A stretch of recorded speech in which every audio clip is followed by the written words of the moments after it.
자, 오늘은 다시 일어나라라는 제목으로 말씀을 나누도록 하겠습니다.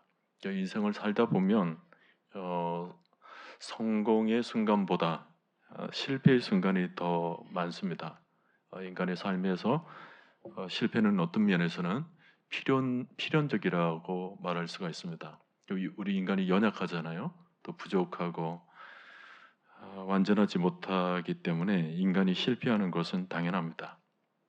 사실 인생에 있어서 대부분은 실패예요.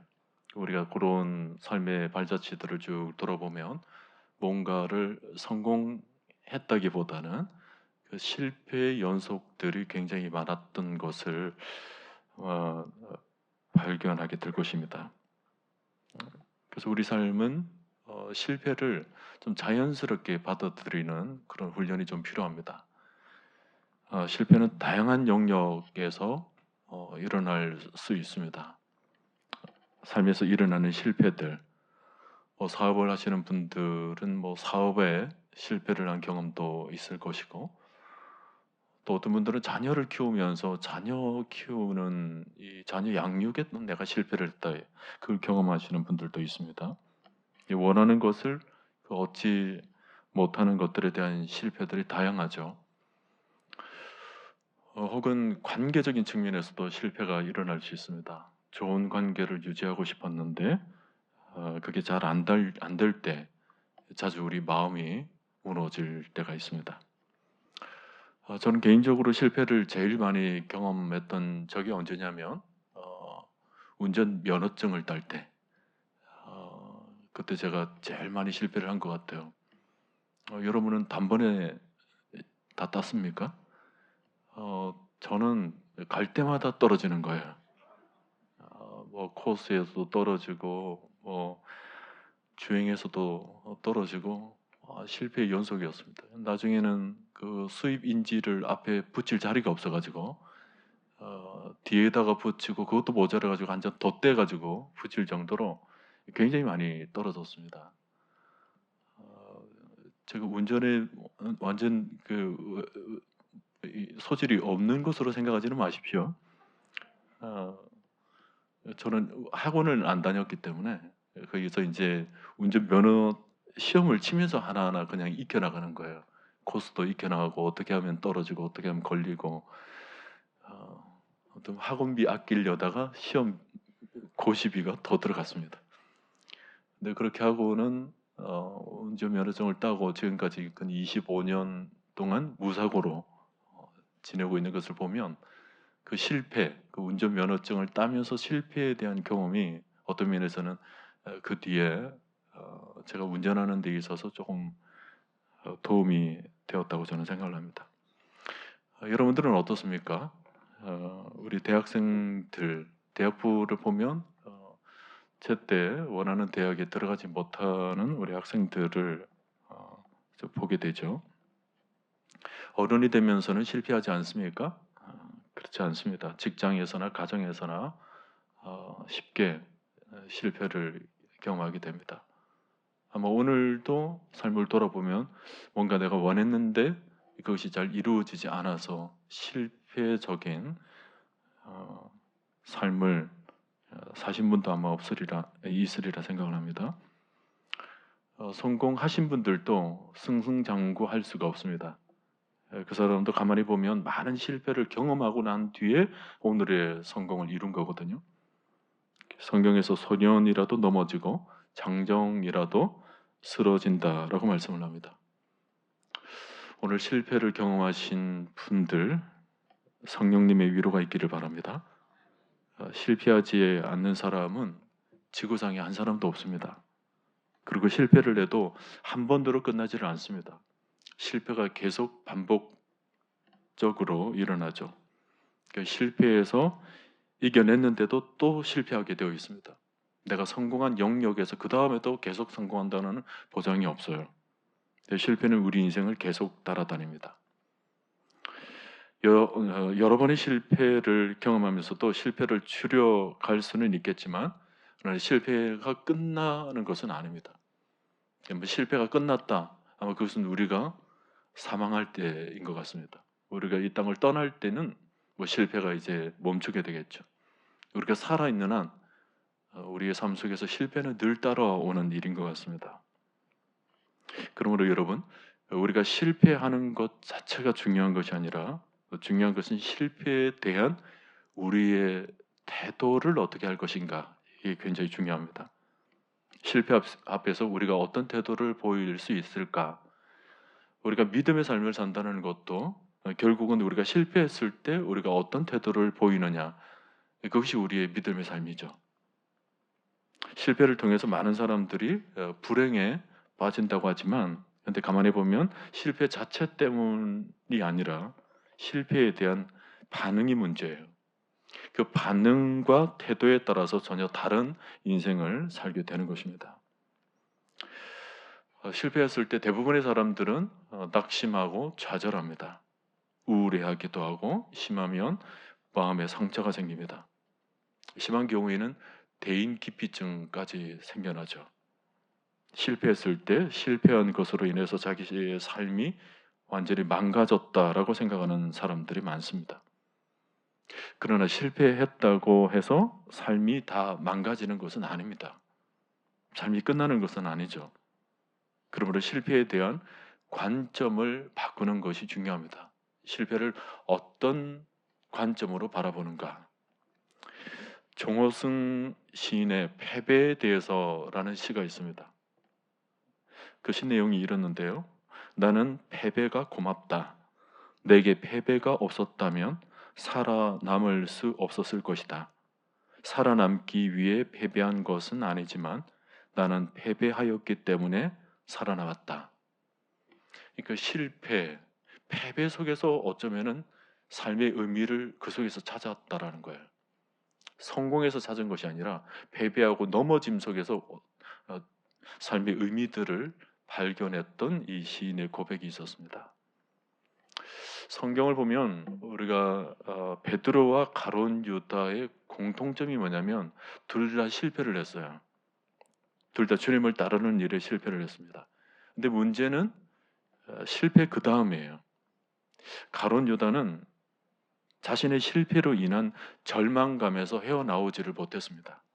그리고 그의 실패가 자신의 인생의 끝이라고 생각을 했기 때문에 극단적인 선택을 했던 것입니다. 그러나 베드로는 실패로 절망하거나 모든 삶을 멈췄던 것이 아니라 다시 회개하고 재개를 했습니다. 실패라는 지점에서 두 사람의 차이를 만들어내었던 것이 아니라 실패 다음에 반응이 두 사람의 삶의 차이, 인생의 차이를 만들어냈다라는 거예요. 평소 반응하는 법을 배웠는가, 배우지 못했는가, 그 차이일 수도 있습니다. 우리가 베드로를 보면 주님을 따라가는 일에 있어서 많은 영역의 실패를 그는 경험을 합니다. 물 위를 걷다가 물에 빠지는 경험도 하죠. 또 자신의 욱하는 성격 때문에 말고의 길을 자르는 그런 실수도 범하기도 합니다. 믿음의 삶이 있어서 온전한 걸음을 걷지 못했던 베드로였지만 그 속에서 베드로는 그 실패 속에서 조금씩 겸손을 배우게 됩니다. 나도 넘어지는 사람이구나. 넘어질 수 있는 사람이구나 라는 것을 배워나가게 되죠. 그래서 베드로전서 5장 5절을 보면 그가 그의 서신서에서 이런 고백을 남깁니다. 겸손으로 허리를 동이라. 하나님은 교만한 자를 대적하시되 겸손한 자들에게는 은혜를 주시느니라. 그가 실패 속에서 겸손을 배우고 그 겸손의 마음을 지녔더니 하나님께서 더욱 큰 은혜를 주셨다라는 것을 베드로는 그의 서신서들을 통해서 이렇게 고백하고 있습니다. 베드로 전서를 보면 겸손이라는 단어를 제법 많이 사용하고 있습니다. 베드로는 실패를 통해서 겸손을 배우게 된 것입니다. 그런데 이에 반해서 가룟 유다는 정말 철저한 사람이었습니다. 돈 회계를 맡으면서 보통 회계를 맡은 사람은 이런 일전 나가는 것에 대해서 굉장히 민감하잖아요. 철저히 계산을 합니다. 실수가 없어야 되는 거예요. 어서 면에서는 가룟 유다는 완벽주의적인 성향이 있었던 것 같습니다. 모든 측면에서 아주 철저히 계산하고 철저히 모든 것을 갖춰가는 그런 사람이었습니다. 일체의 실수를 용납하지 않았던 거죠. 근데 그것이 그 자기 자신에 대해서도 그대로 적용이 되었습니다. 그러니까 그가 나중에 주님을 따르는 일에 실수, 실패, 그 한 번의 실패로 인해서 그런 모든 삶이 다 무너졌다고 생각을 하는 거예요. 여러분, 실패를 통해서 겸손을 배울 수가 있습니다. 실패를 통해 우리는 기도를 배울 수 있고요. 실패한 것으로 인해서 고통을 겪으면서 동시에 하나님의 어루만짐도 경험하게 되죠. 실패를 통해서 하나님을 우리는 대면하게 됩니다. 그러면서 실패를 통해서 우리는 강해지는 것입니다. 평소에는 우리가 영적으로 강인하지를 못합니다. 매우 허약하죠. 순수하지도 못합니다. 그런데 실패를 했을 때 하나님께서 우리의 영혼을 단련시킵니다. 그리고 우리 인격이 점점 온전해져 가죠. 강함이 무엇인지를 배워나가게 되고 우리가 깎아내어야 될 부분이 무엇인지를 배워나가게 되는 것입니다. 그러면서 또 점점 우리가 강력해지면서 나중에는 어떤 시련이 와도 흔들리지가 않습니다. 그러므로 실패를 경험하는 것은 우리 영혼을 단련시키는 기회인 것입니다. 하나님께서는 실패를 통해서 우리의 인격을 단련시켜 나가십니다. 우리의 영혼을 정결하게 만드시죠. 우리 자신을 돌아보게 만들고 우리 자신의 부족한 부분을 그대로 발견하게 만듭니다. 그러면서 강인하게 만드시죠. 하나님께서 단련하신 인격을 가진 사람은 어떤 어려움이 있어도 흔들리지 않게 되는 것입니다. 고난을 통해서 우리의 영혼이 견고해지는 것입니다. 우리가 잘나서 하나님이 우리를 사용하시는 것이 아닙니다. 우리가 이 자리에 있는 것이 우리가 완벽한 것을 갖추었기 때문에 우리의 모든 삶의 승리를 경험하는 사람이기 때문에 이 자리에 있는 것이 아닙니다. 오히려 우리가 잘나지 못하기 때문에 하나님께서 우리를 부르시고 우리를 붙잡아 주시는 것입니다. 여러분, 이것이 복음이에요. 실패하지 않으면 우리는 하나님을 찾지를 않습니다. 하나님을 만날 수가 없죠. 실패했기 때문에 우리는 우리의 한계를 느낍니다. 그리고 그 한계점에서 하나님을 만나게 되는 것입니다. 실패를 통해서 하나님께 더 가까이 나아가시는 여러분들이 되시기를 바랍니다.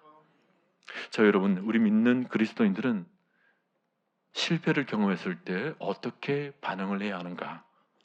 오늘 우리가 이것을 생각하고 기도의 제목으로 붙잡아야 되겠는데, 우선 첫째로 기억할 것은 실패 앞에서 절대로 낙심해서는 안 된다는 것입니다. 많은 사람은 실패를 경험할 때 나타나는 반응이 뭐냐면 좌절감, 낙심하는 마음이죠. 그러면서 깊은 침체에 빠지게 됩니다. 여러분, 실패 자체보다도 우리의 삶을 더더욱 힘들게 만드는 것은 좌절, 낙심, 절망입니다. 실패가 일어난 그 사건 때문이 아니라 그 사건으로 인한 마음의 무너짐, 이게 더 큰 문제죠. 고속도로에서도 교통사고가 일어났을 때 2차 사고가 더 위험하다고 그러죠. 사고가 일어났을 때 즉시로 뭔가 대처가 해야 되는데 적절한 대처가 하지 않았을 때 생겨나는 큰 사고, 2차 사고가 더 위험하다고 그럽니다.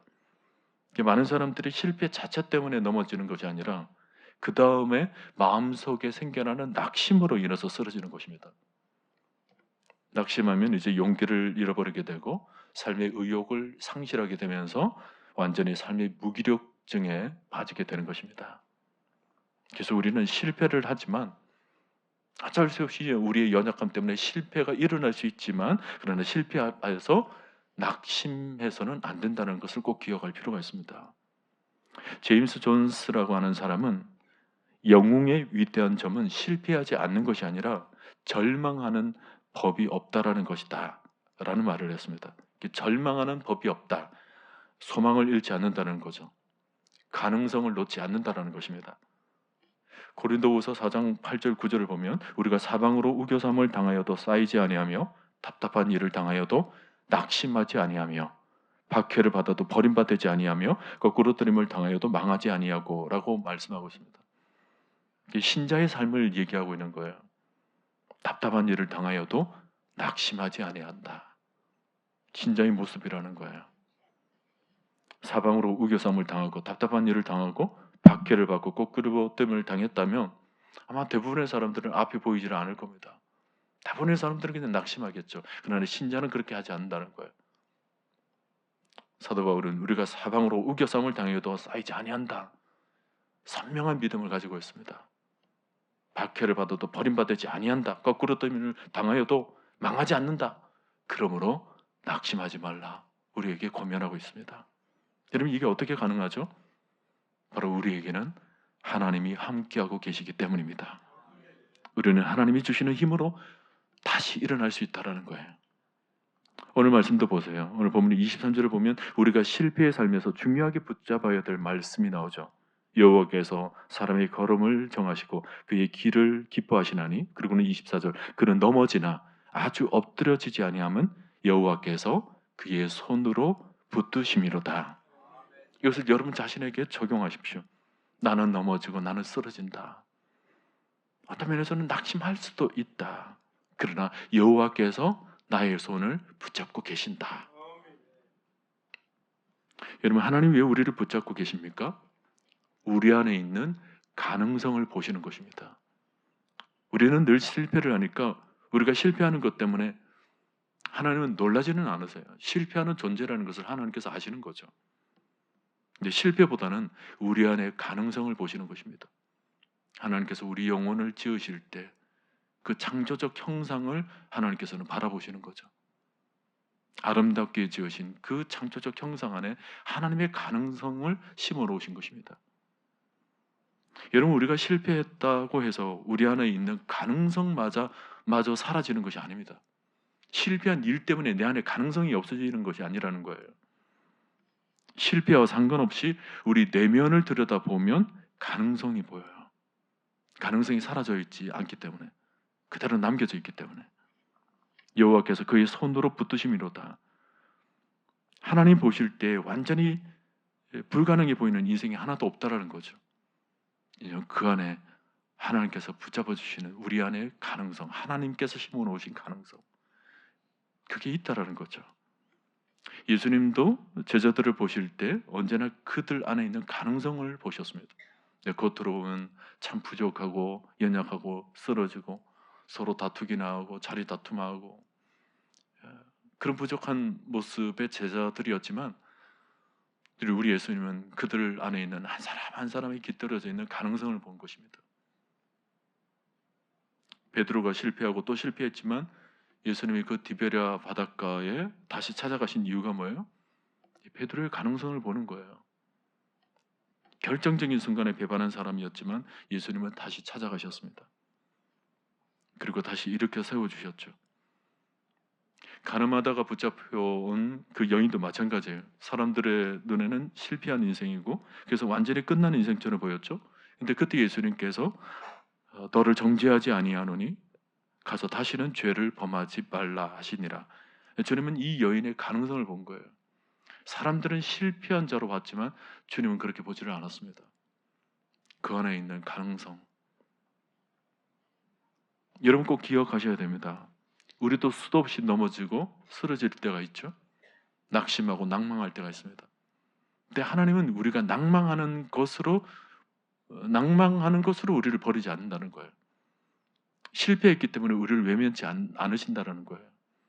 대신 우리 안에 한 사람 한 사람에게 깃들어져 있는 주님의 마음, 주님께서 심어 놓으신 아름다운 성령의 열매들, 그런 것들을 본다는 거죠.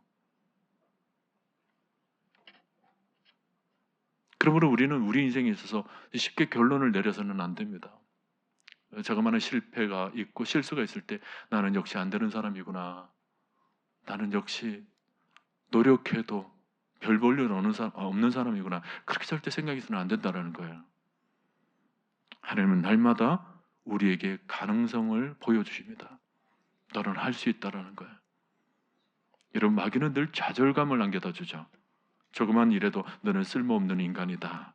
네가 뭘 할 수 있겠어? 넌 실패자야. 또 실패할 거야.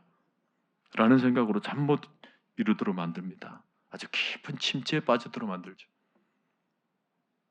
우리가 왜 쉽게 회복하지 못합니까? 마귀가 그런 마음을 주는 거예요. 쉽게 일어나지 못하도록. 기도도 지금이라도 금방이라도 힘차게 할 수 있는데 너는 거기까지잖아. 더 나아가지 못해. 안 돼, 너는. 자꾸만 그런 좌절감을 주는 거예요. 자꾸만 한계의 선을 우리 인생 가운데 그어버립니다. 마귀가 그렇게. 여러분, 실수는 털고 일어나면 되는데 마귀는 거기서 헤어나지 못하도록 낙심과 절망 속에 사로잡혀 살도록 만들어요. 오늘 밤 여러분, 마귀의 장난에 넘어지지 마시고 하나님께서 우리 마음속에 심어놓은 그 가능성을 여러분이 붙잡을 수 있기를 바랍니다. 그걸 바라보세요. 마귀에게 속지 마세요. 이 세상에 마귀가 조종하는 덫에 걸려서 인생이 무너진 사람들이 이 지구상에 굉장히 많습니다. 하나님께서 아름답게 이 세상, 이 시대 가운데 태어나게 하셨는데 그래서 몇 번의 실패 속에서 마귀가 짓거리는 그런 속삭임에 넘어가서 남은 인생을 그냥 마귀에게 휩쓸려버리는 사람들 얼마나 많은지 몰라요. 그 실패 속에 사는 거예요. 남겨진 인생의 시간이 굉장히 많은데 마귀의 몇 마디 속삭임 때문에 남은 인생을 그냥 호성세월을 보내는 거예요. 그대로 살아버립니다. 마귀가 이끄는 대로 살아버려요. 마귀가 심어놓은 그 감정, 그것으로 그냥 그대로 남은 인생을 그냥 매몰시켜버리는 거죠. 그러니까 여러분, 우리가 반드시 실패를 하더라도 기억해야 될 것은 좌절감을 가져서는 안 된다. 낙심하면 안 된다. 라는 것입니다. 따라서 합시다. 내 영혼아, 낙심하지 말지어다. 실패가 있을 때마다 여러분 스스로에게 강력하게 선포를 하십시오. 저 둘째로 기억할 것은 실패의 감정을 빨리 지우라는 것입니다. 사실 실패가 일어나는 것은 그 한순간이죠. 실패가 일어나는 일은 한 시간, 그 한순간에 딱 일어난 것인데 우리에게 남겨진 것은 실패 사건이 남겨진 것이 아니라 실패 후에 감정의 잔상이 남아있는 것입니다. 실패는 지나고 나면 그냥 끝이에요. 실패가 일어나면 마치 유리잔이 깨어진 것으로 그냥 끝나는 겁니다. 한순간에 그냥. 근데 그게 우리에게 남겨진 것이 아니라 우리 안에는 그냥 감정의 잔상이 남아서 이게 감정이 오래 가는 거예요. 이게 문제죠. 어두운 감정이 오래 가는 것입니다. 실패를 자주 하는 사람들을 들여다보면 실패를 했을 때 그 실패로 인해서 가지게 되는 그 실패 의식, 그 실패 의식을 너무 오래 붙잡고 있는 거예요. 실패감이 오래 찌들어져 있으면 그때부터 앞으로 나아가지를 못하는 거예요. 당자가 실패 의식을 붙들고 있었다면 그는 아버지께로 갈 수가 없었을 것입니다. 몰골이 형편없고 돈도 다 탕진하고 이제 아무것도 할 수 없다라는 그 인생의 마지막 실패 앞에서 그가 그대로 그 감정에 사로잡혀 있었으면 그는 회복되지를 못했을 것입니다. 근데 그 감정을 떨쳐버리죠. 그리고는 다시 일어납니다. 이에 스스로 돌이켜 이르되 내 아버지에게는 양식이 풍족한 품꾼이 얼마나 많은가. 아버지를 묵상하는 거예요.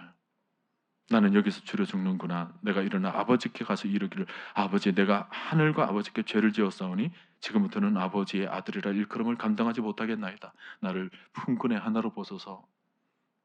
아버지 앞에 서겠다라는 거예요. 지금의 감정에 사로잡혀 있는 것이 아니라 아버지 앞에 가서 해결할 건 해결하고 대가를 치를 건 치르고 자신의 실패를 인정하고 아버지께로 돌아가겠다라는 것입니다. 여러분, 우리 안에 부정적인 감정들은 빨리 지우는 것이 좋습니다. 해결할 건 해결하고 관계에 어려움이 있으면 그 관계 찾아가서 그냥 풀어버리고 빨리 지우는 것이 좋아요. 근데 그렇지 않고 우리 안에 우리 스스로 그냥 어두운 감정 속에 매몰쳐 있으면 아무것도 되어지는 일이 없죠. 우리 속에 남겨져 있는 이 어두운 감정의 잔상을 지우는 것이 굉장히 중요합니다. 대부분의 사람들이 여기서 실패를 해요.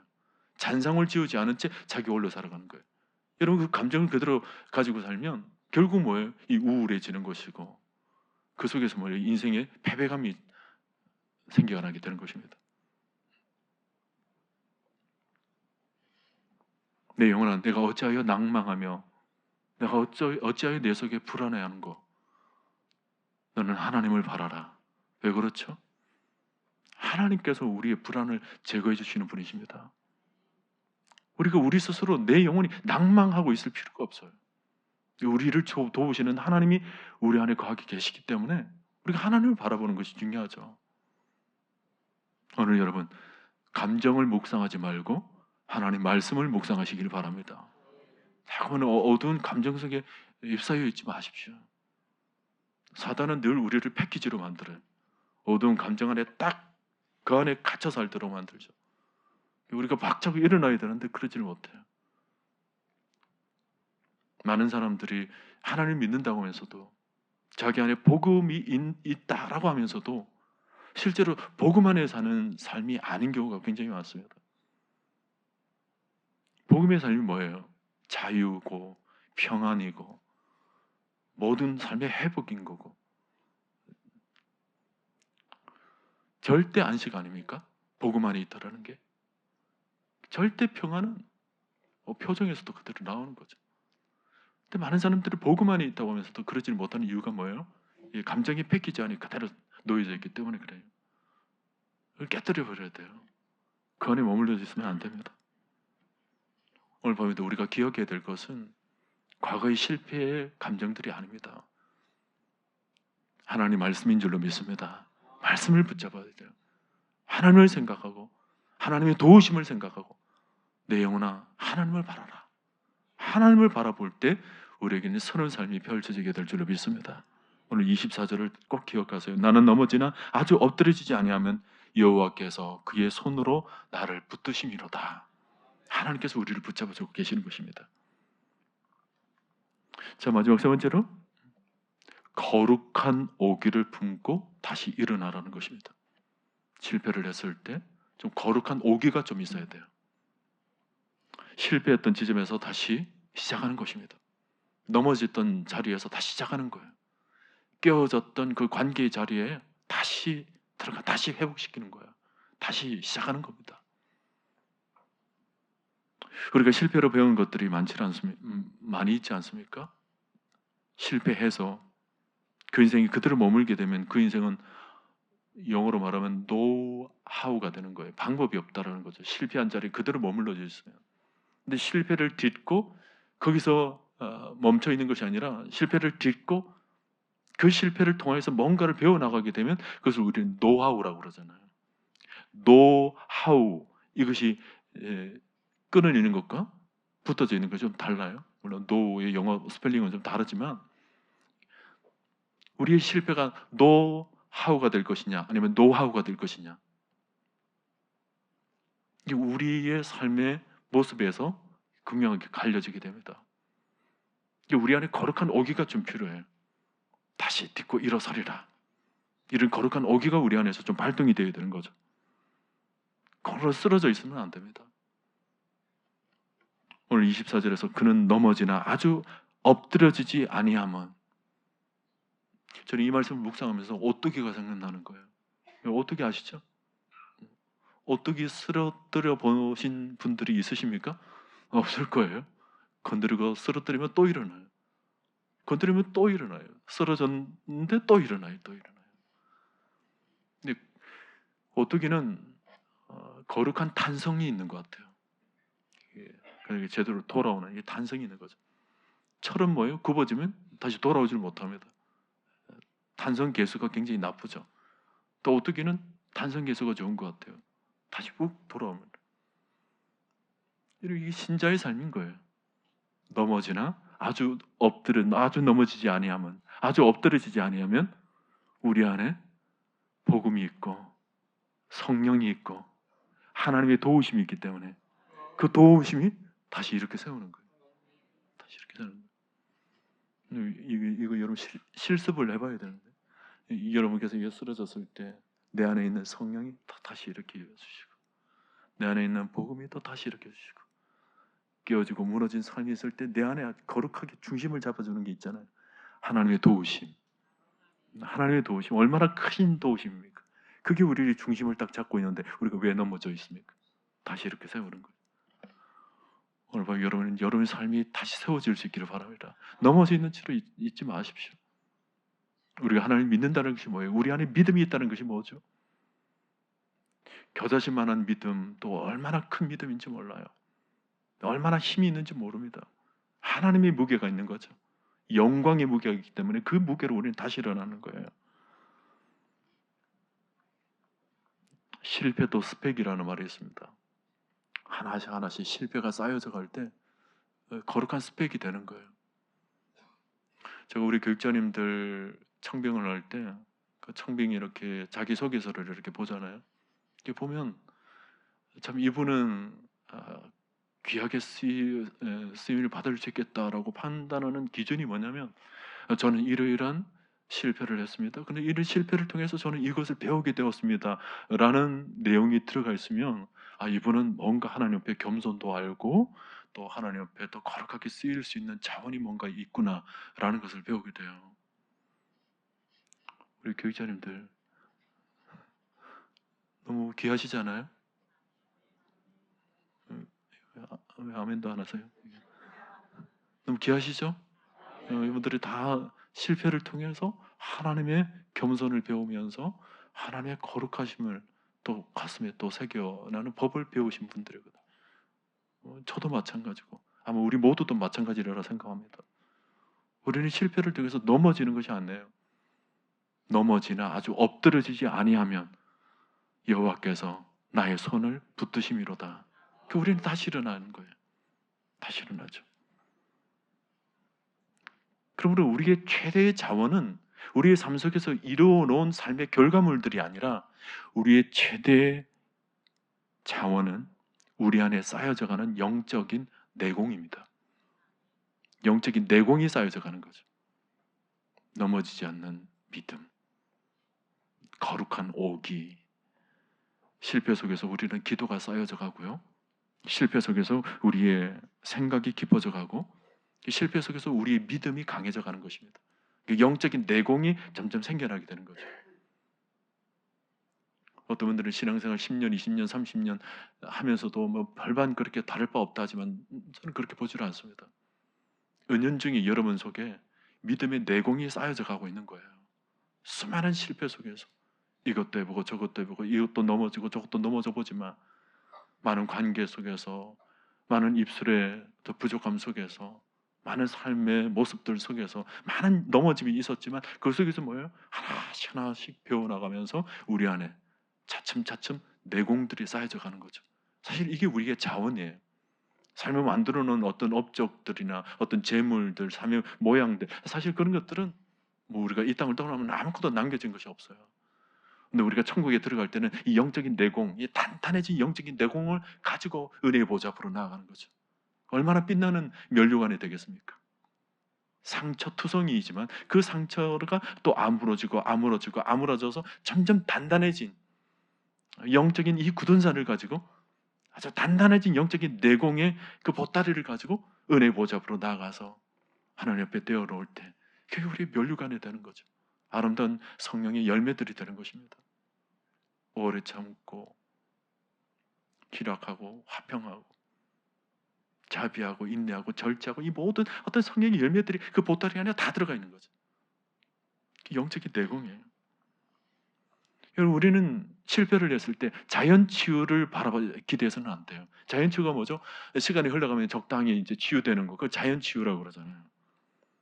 혹은 자기가 조금 노력해서 의지적으로 해서 조금 치유되는 그런 정도도 아마 있을 겁니다. 외적으로 뭔가 힘을 주지 않은 채로 자연스럽게 치유되는 것이 자연치유인데 이게 세상 사람들이 취하는 방식이죠. 자연치유가 안 되면 술에도 마셔가지고 그냥 잊어버림의 방법을 또 택하기도 하고 이 세상 사람들이 얻는 방법이에요. 근데 우리 신자는 이런 자연적인 치유, 자연치유에 의해서 살아가는 사람들이 아니고 성령에 의한 초자연적인 치유를 경험하며 살아가는 사람들입니다. 성령의 취함을 경험하는 거죠. 우리의 생각과 우리의 사고나 우리의 의지가 아니라 하늘로부터 어떤 도우심의 손길을 우리는 경험하며 살아가는 것입니다. 살아계신 하나님께서 우리를 도와주시는 거죠. 오늘 24절에 그는 넘어지나 아주 엎드리지 않으면 여호와께서 그의 손으로 붙드심이로다. 오늘 밤에도 여러분을 붙잡아 주시는 하나님의 손길을 경험할 수 있기를 바랍니다. 우리는 초자연적인 그런 치유를 우리는 날마다 경험하면서 살아야 돼요. 신자는 그러므로 실패를 두려워할 필요가 없어요. 실패 속에서도 초자연적인 치유를 경험하게 될 테니까. 여러분 자신도 그렇고 여러분 가정도 그렇습니다. 하나님께서 초자연적으로 치유해 주실 줄로 믿습니다. 우리 교회도 마찬가지예요. 연약하고 쓰러지지만 우리 공동체는 너무나도 부족한 부분도 많이 보이지만 그러나 성령 하나님께서 우리 가운데 함께 하시기 때문에 초자연적인 치유로 우리를 회복시키고 우리를 붙잡아 주시고 우리를 다시 일으켜 세워 주실 것입니다. 우리는 넘어집니다. 쓰러집니다. 부족하기 때문에 연약하기 때문에 쓰러질 수밖에 없는 존재론적 아픔을 가지고 있어요. 그러나 그럴 때마다 그의 손이 우리를 붙드심이로다. 할렐루야. 그의 손이 우리를 붙잡아 주심이로다. 바울은 하나님의 손길을 경험하면서 이와 같은 고백을 했습니다. 내게 능력 주시는 자 안에서 내가 모든 것을 할 수 있느니라. 내게 능력 주시는 자 안에서 나는 실패하고 넘어지고 쓰러지고 너무나도 초라한 모습이지만 그럼에도 불구하고 나는 모든 것을 할 수 있다. 내게 능력 주시는 자 안에 있기 때문에. 여러분 오늘 밤에 이 손길을 붙잡을 수 있기를 바랍니다. 하나님은 오늘 밤에 여러분을 다시 힘을 주실 것입니다. 다시 회복시켜 주실 것입니다. 그러므로 어두운 감정으로 어두운 마음으로 여러분 잊지 마십시오. 다시 회복시켜 주시는 그 하나님을 붙잡으십시오. 그분께서 우리를 도와주실 것입니다. 너는 어찌하여 불안해하는가? 불안해할 필요도 없습니다. 우리 인생을 주관하시는 하나님께서 모든 것을 회복시켜 주실 것입니다. 여러분께서 오늘 밤에 기도하기만 한다면, 하나님께 아뢰기만 한다면 여러분의 부족함을 다시 성령으로 채워주시고 여러분의 쓰러짐을 다시 믿음의 힘으로 일으켜 주시고 하나님께서 손을 붙잡아 주심으로 다시 일어나 달려나갈 수 있도록 만들어 주실 줄로 믿습니다. 하나님은 지금도 여러분 안에 있는 가능성을 바라보십니다. 다시 여러분을 사용하시고자 하는 태초부터 계획된 여러분 안에 있는 귀한 잠재력을 하나님 보시는 것입니다. 하나님은 우리를 포기하지 않으십니다. 깎고 다듬어서 하나님의 거룩한 도구가 될 수 있도록 우리를 끝까지 붙잡아 주실 것입니다. 그러므로 오늘 밤에 철저히 하나님 옆에 여러분의 모든 마음을 내어놓고 여러분의 부족함, 쓰러졌던 마음들, 또 어두웠던 마음들까지도 하나님 앞에 완전히 내려놓음으로 하나님의 새로운 빛, 새 성령의 권능을 덧입기를 바랍니다. 그 권능을 붙잡고 우리가 새 마음을 얻어서 또다시 일어나 달려갈 수 있는 은혜가 임하게 되기를 주님의 이름으로 간절히 축원드립니다.